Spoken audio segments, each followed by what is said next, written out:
कांग्रेस की मुश्किल होती राह की अब बात करेंगे। हरियाणा में बीजेपी से हार के बाद झारखंड में भी कांग्रेस के लिए संकट खड़ा हो गया है। कांग्रेस पार्टी गठबंधन सहयोगियों के साथ बिग ब्रदर की भूमिका में रहती है, लेकिन ना तो जम्मू कश्मीर में ऐसा हो पाया और ना ही महाराष्ट्र और झारखंड में ऐसा होता दिख रहा है। क्षेत्रीय दलों के आगे कांग्रेस झुकती नजर आ रही है। एक दौर था जब कांग्रेस ज्यादा सीटों पर चुनाव लड़ती थी, लेकिन अब कांग्रेस कम और रीजनल पार्टियां ज्यादा सीटों पर चुनाव लड़ती हैं। ऐसा ही हमने कुछ जम्मू कश्मीर में देखा और ऐसा ही झारखंड और महाराष्ट्र में भी देख सकते हैं। 2014 से ज्यादातर चुनाव में बीजेपी के आगे कांग्रेस हारी है।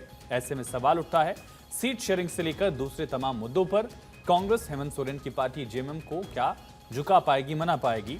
झारखंड में 2 चरण में चुनाव होंगे, लेकिन भाजपा का गठबंधन यानी एनडीए जेएमएम गठबंधन यानी इंडिया से काफी आगे है। लोकसभा चुनाव में एनडीए को 47% से ज्यादा वोट मिले, जेएमएम अलायंस को 39% वोट मिले। दोनों के वोट में 8% का अंतर रहा। ऐसे में कहा जा सकता है कि अगर विधानसभा चुनाव में इसी हिसाब से वोट एनडीए के पक्ष में पड़ा तो झारखंड में बीजेपी अलायंस की सरकार बनना तय है। बाबूलाल मरांडी और सुदेश महतो के आने से बीजेपी को लोकसभा चुनाव में फायदा हुआ। पार्टी को उम्मीद है कि इससे विधानसभा चुनाव में भी एनडीए को बढ़त मिलेगी। हालांकि हेमंत सोरेन ने भी जेल से बाहर आने के बाद मैया सम्मान योजना से लेकर कई दूसरी योजनाएं शुरू की और जेएमएम के पक्ष में माहौल बनाने की कोशिश की। लेकिन एक बात अहम है कि झारखंड में बीजेपी का पारंपरिक वोट बैंक है, जो हर चुनाव में उसके साथ मजबूती से खड़ा रहा है। दरअसल पिछड़ी जातियां, सवर्ण, बाहरी यानी बिहारी लोग, एक बड़ा वोट सदान यानी महतो लोगों का है। आजसू के साथ गठबंधन के साथ महतो भी एनडीए के साथ आए। इस वोट में जयराम महतो के रूप में एक नई ताकत का उदय हुआ, जिसका टैक्टिकल इस्तेमाल भाजपा कर सकती है।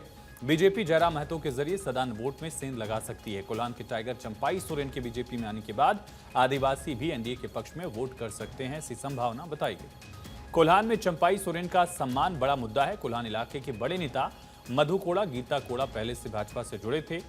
आदिवासी जेएमएम से नाराज बताए जा रहे हैं।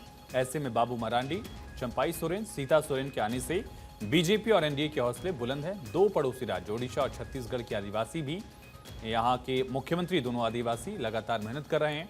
जहां तक मुद्दों की बात है, बीजेपी ने बांग्लादेशी घुसपैठ का मुद्दा बनाया। रोटी बेटी माटी बचाने के नाम पर गैर मुस्लिम और गैर ईसाई वोट एकजुट करने का प्रयास बीजेपी ने कर दिया है और बीजेपी को उम्मीद है कि इसका असर दिखेगा।